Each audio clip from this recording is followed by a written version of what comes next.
વિક્રમ સંવત 2082 અષાઢ સુદ બીજ તારીખ 16/7/2026 ગુરુવાર. વાલા ભક્તો, આજે પવિત્ર અષાઢી બીજનો દિવસ છે. માટે સમગ્ર ભક્તજનોને આ પવિત્ર અષાઢી બીજના ભાવથી મારા સમગ્ર સંત મંડળના જય સ્વામિનારાયણ.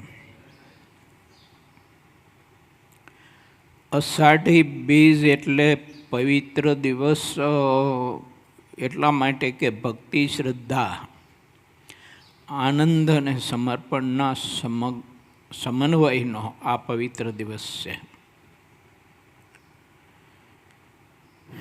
આમ જોઈએ તો બધા ભગવાનના ભક્ત ભગવાન પાસે જતા હોય છે દર્શન કરવા માટે અને પ્રભુ પ્રાપ્તિ માટે. પણ આજના દિવસે ભગવાન જગન્નાથજી પોતાના ભક્તને સામે ચાલીને દર્શન દેવા માટે નગરી યાત્રામાં પ્રભુ નીકળતા હોય છે.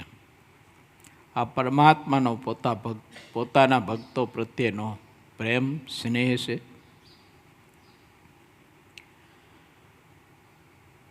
ભગવાન જગન્નાથજી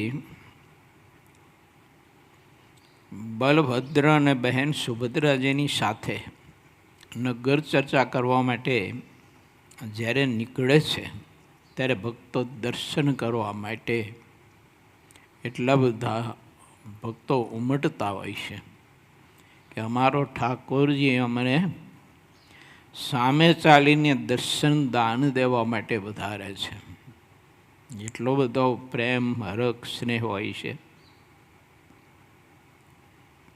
આપણી ભારતીય આ બધી ઉત્સવોની પરંપરાઓ જે છે તે કેવળ મનુષ્ય સમાજ ભેળો કરવા પૂરતી નથી, પરંતુ આ ઉત્સવોના માધ્યમે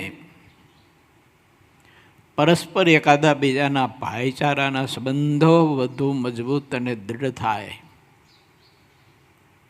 અને માણસ પોતાનું નગર, ગામ, શેરીઓ, બજારો સ્વચ્છ રાખે. એટલે ભગવાન જગન્નાથજીની યાત્રા નીકળે ને ત્યારે ત્યાંના રાજા, સમ્રાટ એ આગળ રસ્તો વાળતા વાળતા જતા હોય છે અને ભક્તો પાછળ દોડાથી બાંધેલો રથ જાતે ખેંચતા હોય છે.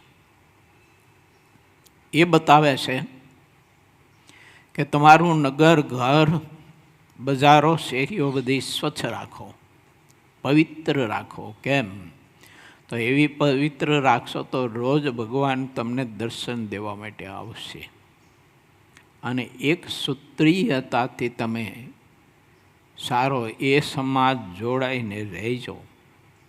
અને એક સૂત્રીયતાથી જો જોડાઈને રહેશો તો પરમાત્માનો રથ તમારી શ્રદ્ધા સાથે બંધાઈ જશે અને શ્રદ્ધા સાથે બંધાયેલો જે પરમાત્માનો રથ છે એમાં બેસીને પ્રભુ તમને મહાદિવ્ય દર્શન દાન આપીને કૃતાર્થ કરશે. અને કેવળ આ ઉત્સવો એટલે કે કોઈ ધાર્મિક ક્રિયા છે એવો આપણે ન માનીએ, પણ ભગવાન સ્વામિનારાયણ શિક્ષાપત્રીમાં આનું ફળ બતાવ્યું છે કે ધર્મ, અર્થ, મોક્ષ અને કામ ચારેય પુરુષાર્થ અને સિદ્ધિને નિશ્ચય પામશો. આ ઉત્સવમાં આવા ઘણા બધા સદવિચારો પરમાત્માએ કંડારેલા છે, મહાપુરુષોએ કંડારેલા છે. માટે પ્રત્યેક ભક્તોએ આવા ઉત્સવમાં શ્રદ્ધાપૂર્વક જોડાવવું જોઈએ. પણ આપણી કમજોરી છે કે પછી આપણી નબળાઈ કે આપણી હિન્દુ સમાજની બીમારી, જોડાતો હોય એટલો સમાજ જોડાય, બાકીનો બધો સમાજ ધન સંપત્તિની પાછળ એટલી બધી દોટ દેતો હોય છે. તે પ્રભુ સામે ચાલીને દર્શન દેવા આવે છે તો એ પ્રભુનું દર્શન કરવા માટેની પણ એને ફુરસદ નથી. પ્રભુ વિચારે છે કે લા ધન સંપત્તિ હું આપનારો છું, સુખ આપનારો હું છું, તને દેહ આપનારો હું છું, તને પરિવારે આપનારો હું છું, સામે ચાલીને તને દર્શન દેવા આવું છું. અને તે દર્શન તને વધુ સુખ માટે, આ લોકની ધન સમૃદ્ધિ પ્રાપ્ત થાય એના માટે હું દર્શન દેવા માટે આવું છું. તું મારું દર્શન કરવા આય, મારી સામે નજર કરવા નથી નવળો થતો હું છું, માથું નથી કરતો. ભલા માણસ, તું કઈ જાતનું પ્રાણી કહેવાય? એમ વિચારીએ. જન્માષ્ટમી હોય, રામનવમી હોય, ભગવાન રામ, ભગવાન કૃષ્ણ લોકોને દર્શન દેવા માટે બજારમાં આવતા હોય છે. ધામધૂમથી જે ભક્તો મહિમાવાળા છે એ પરમાત્માના આવી શોભાયાત્રાઓ કાઢીને એના માધ્યમે માનવ સમાજને પવિત્ર સંદેશો આપે છે કે પ્રભુ તમારી સામે ચાલીને આવે છે તો તમે ઘર બહાર તો નીકળો, તમારી દુકાનથી બહાર તો નીકળો, 1, 2, 5 કલાક તો તમારી દુકાન બંધ કરો, તમારો ધંધો બંધ કરો. બાકી તો આખી જિંદગી મરો ત્યાં સુધી ધંધો કરવાનો છે તમારે. અને ધંધો ગમે તેટલો કરશો, પુરુષાર્થ ગમે તેટલો કરશો, પણ આપવાનું તો બધું મારા હાથમાં છે. તમે હું લેવા દેવા વિનાના બધા લઈ મીંડા છો, તે ઘડીભર પણ સમય કાઢતા નથી તમારા આત્મકલ્યાણ માટે. આ પવિત્ર ભારતીય આપણી આ ઉત્સવની પરંપરાઓ અને સંસ્કૃતિ માટે પ્રત્યેક ભક્તોને આવા બધા ઉત્સવમાં ભાવથી જોડાવવું જોઈએ. આપણા રાષ્ટ્રના ઉત્સવ હોય ને એમાંય જોડાવવું પડે. 26મી જાન્યુઆરી હોય, 15મી ઓગસ્ટ હોય, પણ નથી જોડાતો સમાજ. એટલો બધો આળસો, પ્રમાદી, સ્વાર્થી થતો જાય છે માણસ. ધન સંપત્તિ પાછળ એટલો ઘેલો બનતો જાય છે માણસ, એટલો પાગલ બનતો જાય છે, એટલો બધો વામણો બનતો જાય છે માણસ. ખબર નહીં, આંખ નથી ઉગડતી માણસની. ભગવાન સ્વામિનારાયણે ઉત્સવોના માધ્યમથી આવી આળસ અને પ્રમાદતાને, સુષુપ્તિ અવસ્થાને ખંચેરવા માટે જ મહારાજે પવિત્ર આદેશો આપ્યા છે. કેટલા ઉત્સવો મહારાજ કરતા તો વર્ષમાં,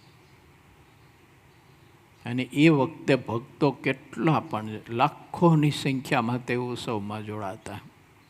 કેવી અગડતા! નહીં ઉતારાની વ્યવસ્થા, નહીં નાવા ધોવાની વ્યવસ્થા, ગામના બહાર ઝાડવા નીચે ગમે ત્યાં પડ્યું રહેવાનું, વાવ કૂવાના કિનારા હોય ત્યાં પડ્યું રહેવાનું, ત્યાં નાવા ધોવાનું, પૂજાપાઠ ત્યાં કરવાના. કેટલી અગવડતા! તો એ લાખો લોકો ભેળા થતા હતા. આજે આટલી બધી સગવડતા છે. જ્યાં જ્યાં ઉત્સવ થતા હોય, ભગવાન સ્વામિનારાયણના પરમહંસો કે ભક્તો મળીને ઉત્સવ કરતા હોય, કેટલી સગવડતા હોય છે. ઉતારાની, ખાવાની, પીવાની, રહેવાની, નાવાની, ધોવાની, કેટલી મહેનત કરી અને ભક્તો માટે સગવડતા કરતા હોય તો એ આપણે મોંઘા થઈ એવું. તો એ ઉત્સવમાં આવી તો આવી, કાં તો કે એકાદો દિવસ આવે, કાં તો કે એકાદો કલાક, અને એ તે જમવાનો સમય આવે, જમીન પોબારી મૂકે. નહીં થાળ કરવાનો, નહીં ભેટ કરવાની, નહીં પુનદાન કરવાનું, ખાઈને ખંચરીને હાલતું થઈ જવાનું. બધા સમાજ આવો છે. પણ ભગવાને આપણા ઉપર કૃપા કરી છે તો આપણે વિચારવું કે પ્રભુને રાજી કરવા માટે, આપણા આત્માના કલ્યાણ માટે પ્રત્યેકે આવા બધા ઉત્સવોમાં જોડાવું. માટે જે હરિભક્તો આજુબાજુના ગામના અને આમ મોરબી ને હળવદ ને સુરેન્દ્રનગર ને વગેરે વગેરે વિસ્તારમાં જે કથા સાંભળતા હો, તે આજની આ પવિત્ર રથયાત્રાના ઉત્સવમાં પધારશો એવું ભાવભીનું આપને આમંત્રણ છે. 12 વર્ષથી આ રથયાત્રા શ્રી સ્વામિનારાયણ સંસ્કાર ધામ ગુરુકુલ ધાંગધ્રા એવં રથયાત્રા સમિતિ દ્વારા આયોજન કરવામાં આવે છે અને 12 વર્ષથી આ યાત્રા આપણી ચાલે છે. આ વખતની ભગવાન જગન્નાથજીની 13મી રથયાત્રા છે. એટલે આજના દિવસે કહેતા તારીખ 16/7/2024 ગુરુવાર અને અષાઢ સુદ બીજ આજના આ પવિત્ર દિવસે ઉત્સવ છે. તો તેનો સમય છે બપોરે 3 થી 30 કલાકનો, કહેતા 3.5 કલાકનો સમય છે. મામેરું કહેતા મોસાળ પક્ષના યજમાન પરમ ભગવદ્ય સ્વર્ગવાસી શ્રી રસિકભાઈ ભીખાભાઈ ખરવડ વકીલ સાહેબ એમનો સમગ્ર પરિવાર આ મોસાળો યજમાન પદે સ્વીકારી અને દિવ્ય લાભ લીધો છે. અને આજની રથયાત્રાની ધર્મસભાનું સ્થળ છે શ્રી ભગવદ્ધામ ગુરુકુલ પરમ પૂજ્ય શાસ્ત્રી સ્વામી શ્રી નારાયણ સ્વરૂપ સ્વામીને એમનું સમગ્ર સંત મંડળ એમના આ પુરુષાર્થથી દાખલાથી ભગવદ્ધામ ગુરુકુલ જે ચાલી રહ્યું છે, ઘણા બધા હજારો બાળકોએ એમાં લાભ લઈ ચૂક્યા છે, લઈ રહ્યા છે. બહુ સારી એવી પ્રવૃત્તિ ચાલી રહી છે. અને તે પરમ પૂજ્ય નારાયણ સ્વરૂપ સ્વામીની ઉમદા હૃદયની ભાવનાથી આજની ત્યાં ધર્મસભા રાખવામાં આવી છે. માટે પ્રત્યેક ધાંગધ્રાના આજુબાજુના ભગવત ધામની આજુબાજુની સોસાયટીમાં રહેતા જે સમાજ રહે છે તે બધાને રથયાત્રાની સમાપ્તિના અંતે ધર્મસભામાં પણ લાભ લેવા માટે પધારવું અને તમારો કિંમતી સમય ફાળવવો. આજે વાલા ભક્તો, સંસ્કારધામ મલ્ટી સ્પેશિયાલિટી હોસ્પિટલના બાંધકામનો શુભારંભ આપણે કર્યો હતો. એનો આજે આ પવિત્ર દિવસ છે. જેમ મલ્ટી સ્પેશિયાલિટી હોસ્પિટલનો બાંધકામનો પ્રારંભ કર્યો તો આપણે આજના દિવસે, એમ આજે જ આ ભાઈ બીજના આ પવિત્ર અષાઢ સુદ બીજના દિવસે રથયાત્રાના પવિત્ર દિવસે નૂતન છાત્રાલયના કામનો પણ આજે પ્રારંભ કર્યો. સંતો અત્યારે પૂજન કરી, ભૂમિપૂજન કરી અને કથામાં બધા ઉપસ્થિત થયા છે. આપણા માટે બહુ જ ગૌરવની વાત છે. અને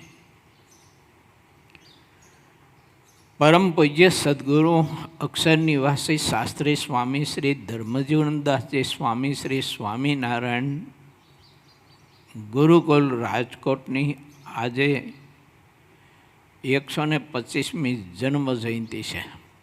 આવા મહામુક્ત પુરુષો આ ધરતી ઉપર પ્રગટ થતા હોય છે. પ્રગટ થઈ હજારો લાખો માનવ સમાજને કેટલો બધો મોક્ષનો રાહ બતાવી, કલ્યાણના માર્ગે પ્રવર્તાવી જન્મ મરણથી મુક્ત કરતા હોય છે. પૂજ્ય સ્વામીએ એ પરિસ્થિતિમાં, એવી નાજુક પરિસ્થિતિમાં ગુરુકુલની સ્થાપના કરી. સારા એ ભારતીય માનવ સમાજને જે પરમાત્માને ચાહતો હોય તેવો ભક્ત સમુદાય બધાને અદ્ભુત સદવિચાર, સદવિદ્યાનો આપ્યો છે. અને સદવિદ્યાના અભાવે તો માણસ કેટલી બધી અનિષ્ટ પ્રવૃત્તિઓમાં અને અસત માર્ગે પ્રવૃત્તિ અને કેટલો ધર્મ કરતો હોય છે. હજારો વિદ્યાર્થીઓને પૂજ્ય સ્વામીની આ ગુરુકુલની પ્રવૃત્તિના માધ્યમે મોક્ષના માર્ગે પ્રવર્તાવીને આ લોકમાંય પણ સુખ્યા કર્યા. હજારો વિદ્યાર્થીઓ દેશ વિદેશમાં વસે છે. રાજકોટ ગુરુકુલમાં અભ્યાસ કરેલો બહુ સુખી છે. સત્સંગ શિર સાથે રાખનારા છે. આ ગુરુકુલની સ્થાપનાનો હેતુ અને લક્ષ્ય આજે શ્રી સ્વામિનારાયણ સંસ્કાર ધામ જોતાણ સુરત દ્વારા આયોજિત સત્સંગ હોલમાં બિરાજમાન રૂપાળા શ્રી ઘનશ્યામ મહારાજનો 5મ વાર્ષિક પાટોત્સવનો પવિત્ર દિવસ છે. માટે સુરતમાં રહેતા તમામ ભક્તોએ આ ખાસ આજના આ ઉત્સવનો લાભ લેવો. સમય છે સાંજે 6:30 થી 9 વાગ્યા સુધીનો. ત્યાં રહેતા સંતો પાર્ષદોએ આયોજન કર્યા મુજબ સુરતના તમામ ભક્તજનોએ આજનો આ રૂપાળા ઘનશ્યામ મહારાજ બિરાજે છે જે સત્સંગ હોલમાં, એના આ પ્રતિષ્ઠા મહોત્સવનો મહાદિવ્ય વાર્ષિક ઉત્સવનો લાભ લેવો. ભગવાને જ્યારે કૃપા આપણા ઉપર કરી હોય અને આવા બધા યોગ પ્રભુએ જ્યારે આપણને આપ્યા હોય ત્યારે આ અણમોલ લાભ લઈને જીવનને કૃતાર્થ કરી લેવું જોઈએ. એ સાથે ચાલો આપણે હવે શ્રી હરિચરિત્રામૃત ગ્રંથના 25મા પૂરના 43મા તરંગમાં આપણે પ્રવેશ કરીએ. પૂર 25મો તરંગ 43મો પંચાળનું 5મું વચનામૃત. સંવંત 1877ના ફાગણવદી અષ્ટમીને દિવસ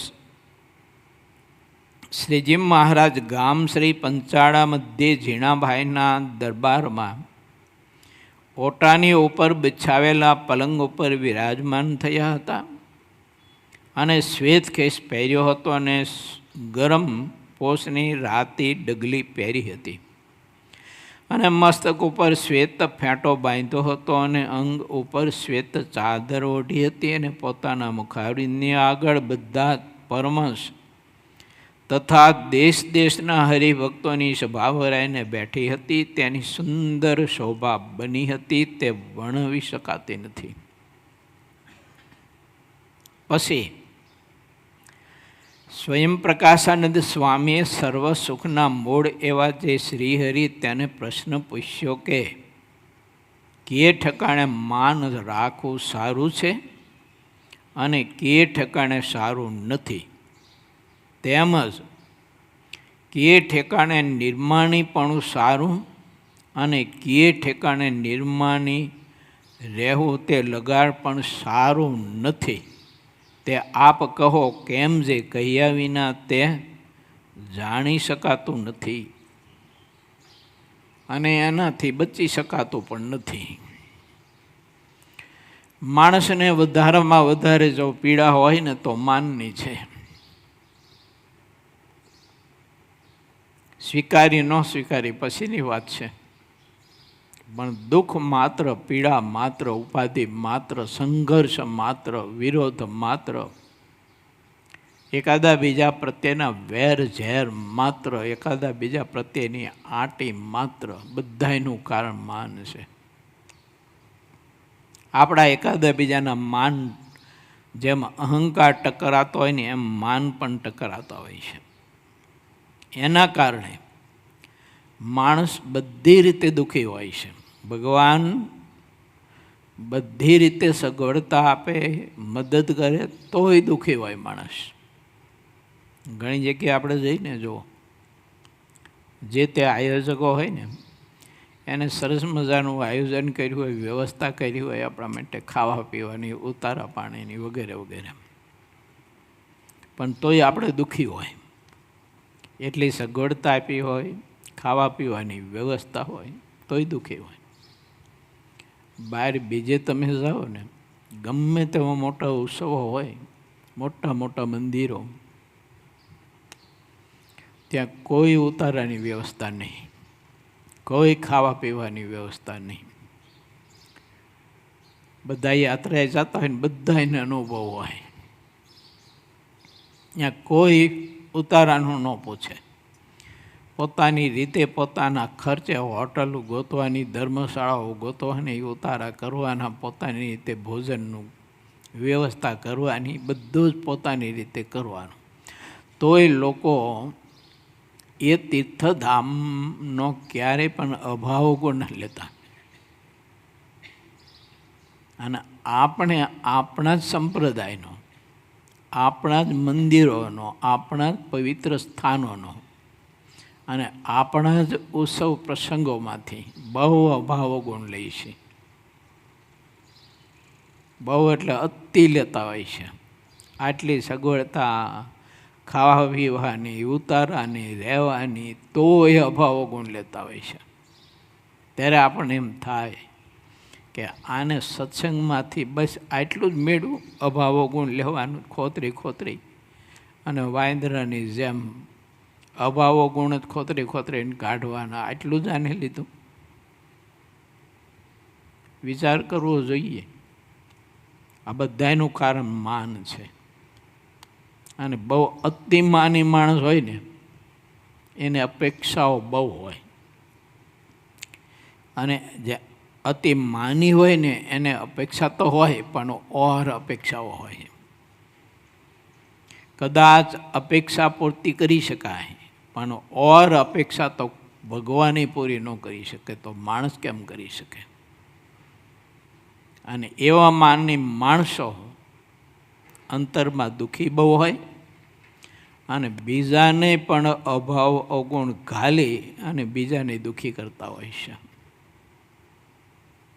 જો આપણે ભગવાન સ્વામિનારાયણના આશ્રિત કહેવાતા હોઈએ તો આપણા કોઈ પણ મંદિરોમાં, કોઈ ઉત્સવમાં દર્શન કરવા માટે જઈએ, સગવડતા મળી કે ન મળી ખાવા પીવાની કે ઉતારાની, પણ મહેરબાની કરીને તે આયોજકોનો, તે મંદિરનો અને તે ઉત્સવનો જિંદગીમાં અવગુણ લેવો નહીં, ગાવો નહીં.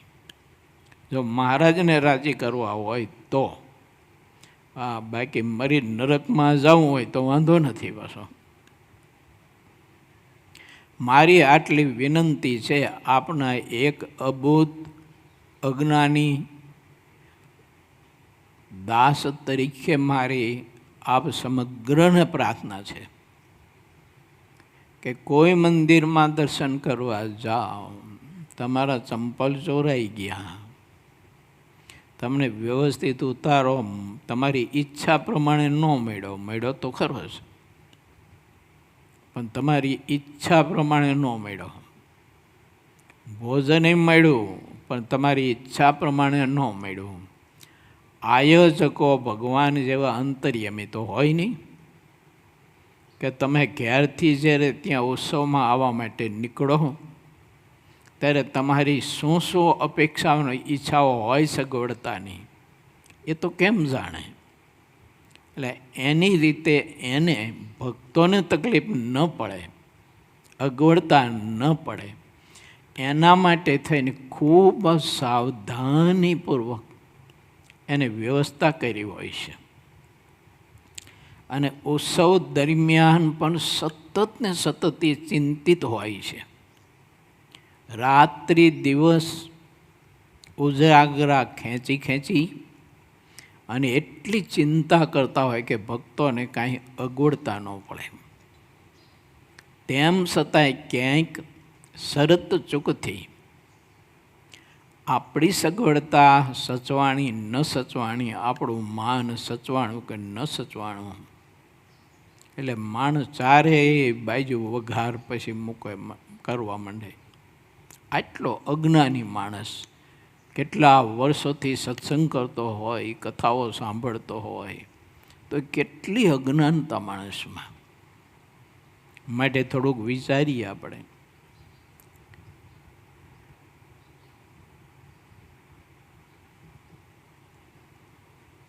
સ્વયં પ્રકાશાનંદ સ્વામીએ પ્રશ્ન મારા તમારા માટે પૂછ્યો છે કે તમે બધા સત્સંગમાં પડ્યા છો, મહારાજે સત્સંગનો યોગ આપ્યો છે, તો તમે માન સન્માનને શા માટે આટલા બધા ઈચ્છો છો? પ્રશંસા નહીં, ખુશામતી નહીં, માનને શા માટે વેરા છો તમે? પ્રભુને વરો, પ્રભુની આજ્ઞાને વરો, પ્રભુની આજ્ઞાને મહત્તા આપો. માન પૂજા પ્રતિષ્ઠાને મહત્તા શું કામ આપો છો? એ તો તમારું ભૂંડું કરવાના છે. મને તમને જેટલું માન મળશે ને એટલા આપણે વધુ ને વધુ દાંડ થવાના. જેમ વધુ માન મળશે ને એમ વધુ અહંકારી થવાના. જેમ માન મળશે ને એમ માન વધતું જવાનું, વધતું જવાનું, વધતું જવાનું. ઘટવાની અપેક્ષા જ નહીં રાખવાની. નહીં મળે ને તો ઘટવાની શક્યતા ખરી, પણ જો મળશે તો એ વધતું જ જવાનું, અપેક્ષાઓ વધતી જ જવાની. અને એવું ભૂંડું કરશે આપણી એ અપેક્ષાઓ અને માન કે આટલો બધો સર્વશ્રેષ્ઠ રૂડો સત્સંગ આપણે પ્રાપ્ત થયો છે, તો એ આત્યંતિક કલ્યાણથી વંચિત રહી જવાના. માટે વિચારવું. મારે આટલા વર્ષો થઈ ગયા, કોઈ હરિભગતે ક્યારે મારી પાસે એવી રાવ નથી કરી કે અમારા સગા સંબંધીના છોકરાના લગ્ન હતા ને અમે ત્યાં ગયા ને ત્યાં મને સારો ઉતારો ન આપ્યો, અમને સારું ભોજન ન આપ્યો, અમારું માન સન્માન ન કર્યું, અમને હાર ન પહેરાવ્યો, અમારી પૂજા ન કરી. આટલા વર્ષ થઈ ગયા મારે દીક્ષાને. કોઈ હરિભગતે ક્યારેય આ રાવ નથી કરી. અને ઉત્સવ સમયા નહીં, મંદિરોની, સ્થાનોની, ગુરુકુલોની આપણે આવે પાસે આવી અને ઘોર નિંદા કરવા માંડી પડે, અવગુણ લેવા માંડી પડે. આપણે એમ થાય કે બસ માણસ આટલી સમજણ નથી કેળવી શક્યો. જાજુ મહાત્મ્ય ન સમજી તો કાંઈ નહીં, પણ હગાવાલા જેટલું તો આપણે મહાત્મ્ય સમજીએ કે એના લગ્ન પ્રસંગમાં ગયો હોય તો શું સગવડતા એને આપી હોય. જમવાનું તમે જુઓ તો ઓર્ડર આપી દીધો હોય, ન ખાધા જેવું હોય બધું જમવાનું. અહીં તો કેટલી વ્યવસ્થા હોય, કેટલું ધ્યાન રાખતા હોય, તોય જીવ અભાવ ગુણ લે, હગાવાળાનો લે નહીં. બોલો, મારો પોતાનો નહીં જ અનુભવ છે કે અત્યાર સુધીમાં કોઈ હરિભગતે એના સગા સંબંધીના પ્રસંગમાં ગયા હોય, અગવડતાઓ પડી હોય, પણ કોઈએ ક્યારેય રાવ નથી કરી. ઉત્સવ સમયે આ મંદિરો કે આવા કોઈ ગુરુકુળ જેવા સ્થાન, આ એની નિંદાઓ બહુ કરી છે, બહુ એટલે બહુ કરી છે. હું તો ઘણી વખત હાથ જોડતો કે હવે રાખો તો સારું, એમ મહેરબાની કરીને. આપણે એમ થાય કે આટલી બધી અજ્ઞાનતા આ માણસનું શું થાય છે આ જીવનું. માટે વિચારીએ. સ્વયં પ્રકાશાનંદ સ્વામીએ મહારાજને પ્રશ્ન કર્યો છે કે મહારાજ, કઈ જગ્યાએ કે ઠેકાણે માન રાખવું સારું છે અને નથી સારું, અને નિર્માનીપણું પણ ક્યાં રાખવું અને ક્યાં ન રાખવું, નિર્માનીપણું પણ ક્યાં રાખવું સારું છે અને ક્યાં રાખવું સારું નથી. હવે મહારાજ એનો ઉત્તર આપે છે. માન રાખવા તથા ન રાખવાનો વિવેક બતાવે છે. પછી શ્રીજી મહારાજ સંતોના પ્રત્યે બોલ્યા છે, જે સત્સંગનો દ્રોહી હોય અને પરમેશ્વરનું ને મોટા સંતનું ઘસાતું બોલતો હોય તેની આગળ માન રાખવું ઘણું સારું છે. પણ વિષય કઠણ છે. ભગવાનને મોટા સંતનું કે સત્સંગનું કોઈ ઘસાતો બોલતો હોય અને એને હાથ જોડીને કહેવું કે ભગત બસ અહીં થોભી જાઓ, મહિમાની વાતો કરો થાય તો, મહિમાની વાતો ન થાય તો આવ્યા એ રસ્તે ચલતી પકડો. પણ મારી પાસે ભગવાન કે સત્સંગ કે ભગવાનના ભક્ત એની નિંદાની વાત કરીને મને પાપમાં તમે ન નાખો. પણ એ વિષય કઠણ છે. કારણ કે આપણા મામા જ હોય, આપણો બાપ જ હોય, આપણો કાકો જ હોય, આપણો ભાઈ જ હોય, વેવાઈ જ હોય, સંબંધી જ હોય. અને ત્યાં ફડફડાટ લાગતો હોય કે આવું કહીશ એને દુઃખ લાગશે, નારાજ થાય છે, સંબંધ તૂટી જાય છે. મોહબ્બતના કારણે ભગવાન, સંત અને સત્સંગ એની નિંદા સાંભળતો હોય છે.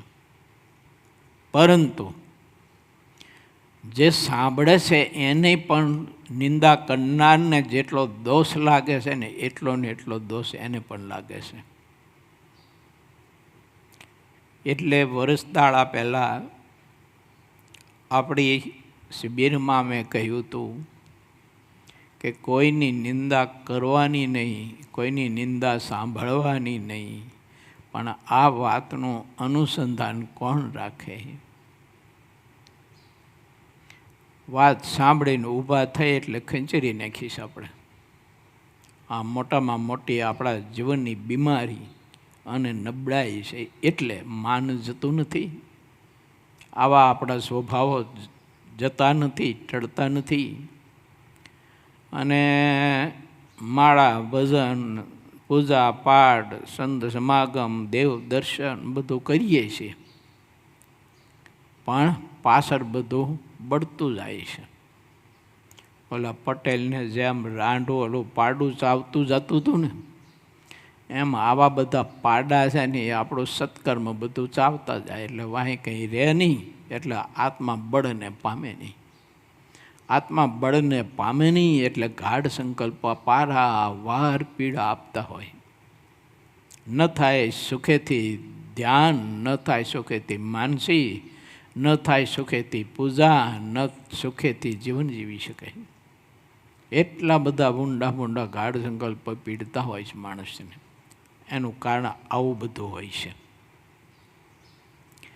શ્રીજી મહારાજે આપણને સરસ મજાનો ઉપાય બતાવે છે.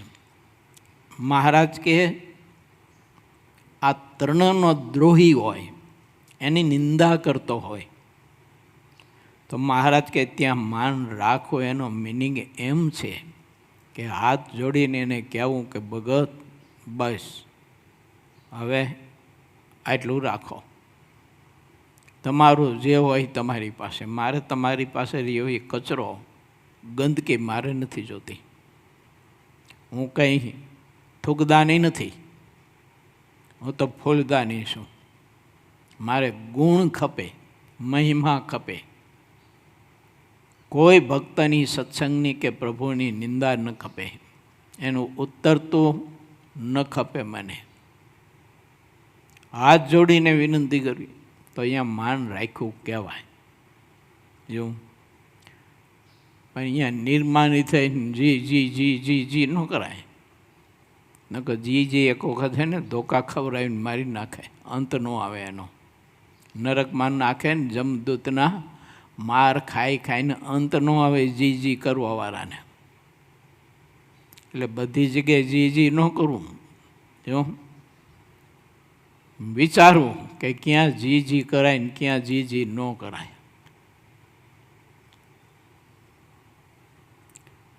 અને જે ઘસાતું બોલતો હોય તેને જેમ તીક્ષ્ણ બાણ હોય તેના જેવા અતિશય તીખા વચનના બાણ મારવા. મિનિંગ એવો છે, એનું અપમાન નહીં કરવાનું, પણ આ તીખા બાણ જ કહેવાય. આપણે એટલું જ કહીને કે તમને આ નિંદા કરવાની ટેવ પડી ગઈ છે, અવગુણ લેવાની, એટલે તમને બધા અવગુણ દેખાય છે, નિંદા જ કરો છો તમે. માટે મહેરબાની કરીને આ બંધ કરો. આ તો એને બાણ કરતા વચન શબ્દ તીખા લાગે. અને પછી વારંવાર વિનંતી કરવા છતાંય ઓલો આળસ તો ન હોય ને તો પછી લવિંગિયા મરચા જેવા તીખા બાણ મરાય. કેવા કે આજથી મારે ને તારે કંઈ લેવા દેવા નથી, મહેરબાની કરીને મારા ઘરમાં પગ ન મૂકતો, મહેરબાની કરીને મારી પાસે કોઈ દિવસ આવતો નહીં ને આવી વાત ન કરતો, તારું જે હોય તારી પાસે તને મુબારક. પછી લવિંગિયા મરચા જેવા તીખા બાણ વચન પછી મરાય. વારંવાર વિનંતી કરવા છતાંય ઓલો સમજતો જ ન હોય, નિંદા કોથળી મૂકતો જ ન હોય અને કર્યા જ કરતો હોય, તો પછી એને છેવટે મહારાજ એવું કહ્યું છે કે એનો સંબંધ તોડો. જો પ્રીતિ રાખશો, સંબંધ રાખશો, તો એ હડકાયા કૂતરાની લાર જેવું છે. જેને હડકાયું કૂતરું બટકું ભરે એ બધાને હડકવા હાલે. એમ માની માણસ નિંદા કોથળી કરતો હોય ભગવાનને, ભગવાનના ભક્તની કે સત્સંગની, તો સમજવાનું કે આ હડકાયું કૂતરું છે, આ એનાથી દૂર રહેવું પડે. એ લાર જો અડે તો આપણને પણ હડકવા હાલે. આપણે પછી નિંદા કરવા મંડી પડી ખરા, અવગુણ લેવા મંડી પડી ખરા. લેવો હોય તો આપણો લેવો. આપણામાં ઘણી ખામી હોય છે, ઘણા બધા દોષ ભર્યા હોય છે. બગડાટી બોલાવી નાખે એટલું બધું અંદર ગંદકી બધી ખદબત્તી હોય છે ને ભરી હોય છે. લેવો જો હોય જો અભાવ તો આપણો લઈએ. જો કે આવો દિવ્ય સત્સંગ મેળવો, આવું સાહિત્ય મેળવું, આવા સંતો ભક્તો મળ્યા, આવો સત્સંગ મેળવો, તો હું હરામી નીચ લૂચો હજી સુધરો નહીં. આટલી બધી મારામાં ખામી, પંચ વિષયની આસક્તિ આટલી બધી, જગતની ધન સંપત્તિની આટલી બધી આસક્તિ, આટલું બધું દેહાભિમાન. દેહાભિમાનના કારણે કેટલું કેટલું હું મહારાજને ન ગમે એવું ખાઉં છું, ઓઢું છું, પહેરું છું. ઘણા બધા ભગવાનના ભગત ખરેખર કહેવાતા હોય, પણ ઠાકોરજીને ન ગમે, સમાજને ન ગમે, વડીલોને ન ગમે એવું બધું પહેરતા ઓઢતા હોય છે. આવું બધું દુનિયામાં જગતમાં બહુ હોય છે, પણ એ પોતાનું પોતાને નથી દેખાતું, જોવું પડે. કેમ તો શ્રીજી મહારાજે એને જ અજ્ઞાનીમાં અજ્ઞાની કીધો, મૂર્ખમાં મૂર્ખ કીધો, નીચમાં નીચ કીધો, ગેલામાં ગેલો કીધો, ગાંડામાં ગાંડો કીધો મહારાજે. નીચનો સમ્રાટ, ગેલાનો સમ્રાટ. ગેલામાં ગેલો એટલે એનો સમ્રાટ, નીચમાં નીચ એટલે નીચનો સમ્રાટ. આપણે આપણું વિચારવું જોઈએ. દયાનંદ સ્વામી એક પદમાં લખ્યું છે, અંતર દેખ તપાસી તેરા ગુણ, અંતર દેખ તપાસી. આટલા વર્ષોથી સત્સંગ થયો તો તું તારા ચિત્તને કેટલું પવિત્ર કરી શકો છો, કેટલું શુદ્ધ કરી શકો છો. તારું અંતર જરાક તપાસ. અંતરમાં તારા ચિત્ત પ્રદેશમાં કેટલી ગંદકી ત્યાં ભરી છે ને કેટલી ઠાસીને એમાં રાખી છે. થોડુંક વિચાર. તારું કોણ છે આ દુનિયામાં? તે ખોટી બીજાની મોહબ્બતના કારણે ભગવાન કે સંત કે હરિભક્ત કે સત્સંગના અભાવ અવગુણ લઈને નિંદા કરીએ. ભલામણ આખી જિંદગી આ ધંધો કરે છે તું. ઘણા બધા મરે ત્યાં સુધી આ ધંધો કરતા હોય છે. વિચારીએ. પણ વિમુખની આગળ ક્યારે નિર્માની રહેવું નહીં. વિમુખ જે રીતે દબાઈ જાય તે રીતે અતિ પવિત્ર વર્તન કરવું, આને વિમુખ કહેવાય. આપણે જેને માનતા હોય તેને. પણ ભગવાન સ્વામિનારાયણ વિમુખ આને કહે છે. કોને? ભગવાન, સત્સંગ અને ભગવાનના સંત એના નિંદકને.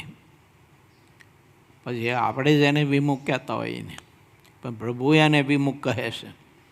અને એવા વિમુખ એનો સંબંધ મહારાજ કે રાખતા નહીં. અને ભગવાન તથા ભગવાનના સંતની આગળ માનનો ત્યાગ કરવો અને મનને સરળ રાખી અને નિર્માનીપણે દાસાનો દાસ થઈ ભગવાને ભગવાનના સંત ભક્ત પાસે આપણે વર્તવું અને જીવન જીવવું. વર્તન એક કસોટી છે, હકીકત છે ને. કેમ? હાથ જોડી અને ભગવાનના ભક્તની પાસે દાસાનું દાસ થઈ, દિન થઈ અને દિન આધીન થકા એની ટેલ ચાકરી કરવી એ તો બહુ કઠિન કામ છે, મોટી કસોટી છે. ભગવાન તથા સંતની આગળ જેટલું માન રાખે છે તેટલો એ કુસંગ છે. તે પ્રગટ પ્રમાણ વાત છે. જેટલો સત્સંગ અને કુસંગ હોય છે તેને તેવું વર્તન કહી દે છે. વર્તન છે તે એક કસોટી છે. તેથી તે હેતને કે કુહેતને બતાવી દે છે. કોઈ અંતર્યામી હોય તેમાં જેટલા ગુણ હોય તેટલા વર્તનમાં ગુણ રહ્યા છે. વર્તન તો દીવા જેવું છે. જે મનુષ્ય ઉત્તમ, મધ્યમ કે કનિષ્ઠ જેવો હોય તેવું તેનું વર્તન કહી દે છે. તેમજ જેમાં જેવો પ્રતાપ હોય તે તેને તેવું વર્તન જણાવી દે છે. જે નિર્માની રહે તે જ મહાન છે. સિદ્ધાનંદ સ્વામી લખે છે. જેને મહાન થવું હોય, મોટપ પ્રાપ્ત કરવી હોય તો એને નિર્માનીપણે જીવન જીવવું. ભગવાનને ભગવાનના સંતની આગળ માન રાખવું તે ઠીક નથી. તેમની આગળ તો માનનો ત્યાગ કરીને અતિ ઉત્સાહથી દાસાનું દાસ થઈને વર્તવું. કેમ છે?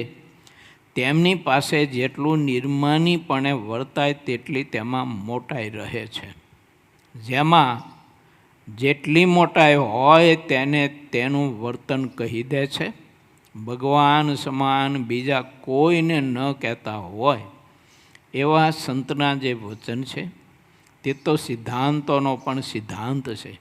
વેદ અને શાસ્ત્રને આધારે જે ચાલે છે તેવા સત્પુરુષનો તથા વેદ અને સત્શાસ્ત્રનો સિદ્ધાંત એ છે કે ભગવાન સૌથી પર છે. જેને આ સત્ય વચન ઉપર વિશ્વાસ હોય તેણે ભગવાનના સર્વોપરીપણાનું ખંડન કરનારા જેટલા ગ્રંથ, સાખી, કીર્તન અને વાતો હોય તે બધાનો અતિશય ત્યાગ કરવો. પરંતુ પરમાત્માની ઉપાસના ખંડન થવા દેવી નહીં. 2 દિવસ પહેલાં પણ મેં આ વાત દોહરાવી હતી. સંગ દોસ્તી, મોહબ્બતના કારણે પણ કોઈની સમજણના ખેંચાણમાં ખેંચાઈ જઈને પણ ભગવાન શ્રીહરિની ઉપાસના એમાં કદી પણ ફેર પડવા દેવો નહીં. એવું લાગે તો માનો મારો સમાગમ તમે કરતા હોય, કથા સાંભળતા હોય, મારો સમાગમ કરવાથી ને કથા સાંભળવાથી ભગવાન સ્વામિનારાયણનું સર્વોપરીપણું તમારું બદલાઈ જતું હોય યા તો ન રહેતું હોય, ઉપાસના તમારી ના રહેતી હોય અને ઉપાસનાનું ખંડન થતું હોય તો મારામાં ગમે તેવો વૈરાગ હોય, ગમે તેવી જ્ઞાનની ભૂમિકા હોય, ગમે તેટલા શાસ્ત્રો ભણીને બધા જ મેં કંઠસ્થ કર્યા હોય અને લાખોનો સમાજ મને ચાહતો હોય ને માનતો હોય પણ તમારે મારો સંગ ન કરાય જિંદગીમાં. કારણ કે આત્યંતિક કલ્યાણ તો ઉપાસનાના આધારે છે, બુદ્ધિના આધારે નથી, આપણે માનીનતાઓના આધારે મોક્ષ નથી. મોક્ષ છે ભગવાન શ્રીહરિની શુદ્ધ ઉપાસનાના આધારે. કાર્યના 10મામાં પણ મહારાજ આ વાત દોહરાવીશ. મહારાજ કે ઉપાસનાનું ખંડન થઈને સ્વામી સેવક ભાવ ટળી જતો હોય, જે શાસ્ત્ર વાંચવાથી ભણવાથી અને જેનો સંગ કરવાથી, તો મહારાજ કે એ શાસ્ત્ર અને એ સંગનો તમે તત્કાળ ત્યાગ કરજો. કેવી રીતે કરજો? તો માણસ જ્યાં મળનો ત્યાગ કરે છે એમ કરજો. મળનો ત્યાગ કર્યા પછી માણસ કોઈ દિવસ ફરીને પાછો વાળીને જોવે છે? આપણને ઉલટી થઈ ગઈ હોય, વમન થયું હોય, પછી આપણે એનો ત્યાગ કરી તે પછી આપણે વાળી ઘડીએ ત્યાં જોવા જઈએ, ઊંઘવા જઈએ છીએ. હાલો, મને બમન થઈ ગયેલું તો એની દુર્ગંધ ઓછી થઈ ન થઈ. મહારાજ કે એમ ત્યાગ કરજો જ્યાં પરમાત્માની ઉપાસનાનું ખંડન થતું હોય, બીજું મંડન થતું હોય, પોતાની પૂજા પ્રતિષ્ઠાનું મંડન થતું હોય, પરમાત્માની ઉપાસનાનું ખંડન થતું હોય, તો મહારાજ કે એવી રીતે ત્યાગ કરજો તો તમારી ભક્તિની સત્સંગ આત્યંતિક કલ્યાણ થાય એવું રહેશે. નહીંતર સત્સંગ આત્યંતિક કલ્યાણ થાય એવો નહીં રહે. રહેશે ખરો, પણ આત્યંતિક કલ્યાણ થાય એવો સત્સંગ નહીં રહે. વેમેલો રહેશે કે મારું કલ્યાણ થઈ ચૂક્યું છે. આ તો વેમ કહેવાય.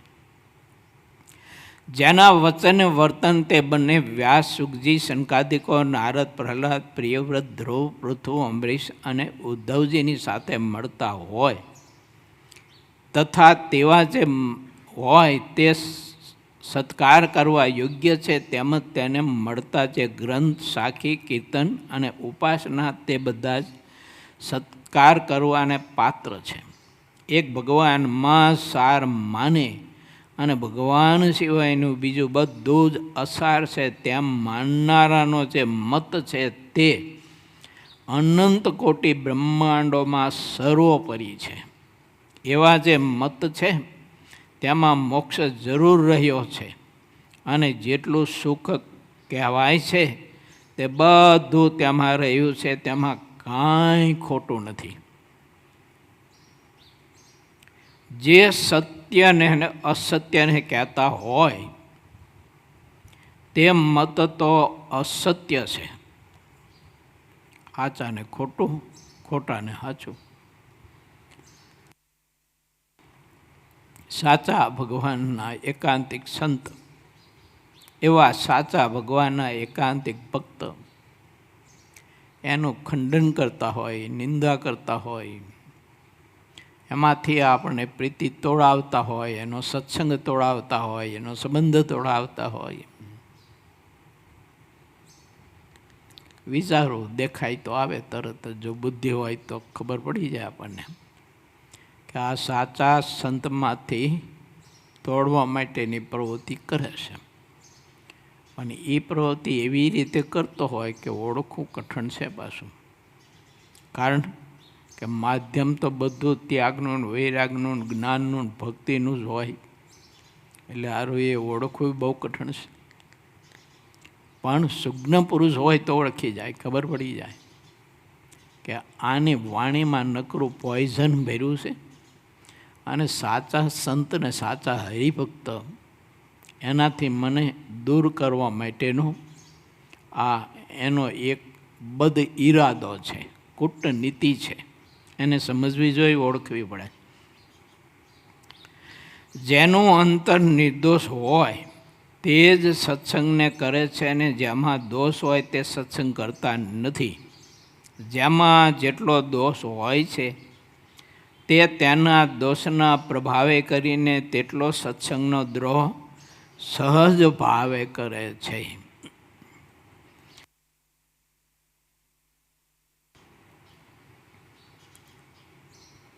જેની ચિત્ત શુદ્ધિ હોય ને એ જ કલ્યાણ માટે, આત્યંતિક કલ્યાણ માટે સત્સંગ કરી શકે છે અને કરાવી શકે છે. જેની ચિત્ત શુદ્ધિ નથી તે કોઈના કલ્યાણ માટે સત્સંગ કરાવી શકતો નથી. સત્સંગ કરાવી શકે છે પણ કલ્યાણ માટે નથી કરાવી શકતો. અને એ સત્સંગ કરાવે છે તો કેવો? તો કે જેને કરાવે છે એનું કલ્યાણ બગડે એવો સત્સંગ કરાવે છે ને. એટલે આ બધો જ વિવેક ભગવાનના ભક્તે સમજવો જોઈએ. નહીતર આ વખતે જો આપણે ભૂલ ખાઈ ગયા, આ વખતે જો સમજણમાં કાંઈક ગડબડ ઊભી થઈ ગઈ અને એવી આપણે ઊંધીને અવળી જો ઘડ પડી ગઈ તો કોઈ જન્મે આત્યંતિક કલ્યાણ મારું તમારું પ્રાપ્ત થાય એવો જોગ મળવો કઠિન છે, પછી નહીં મળે.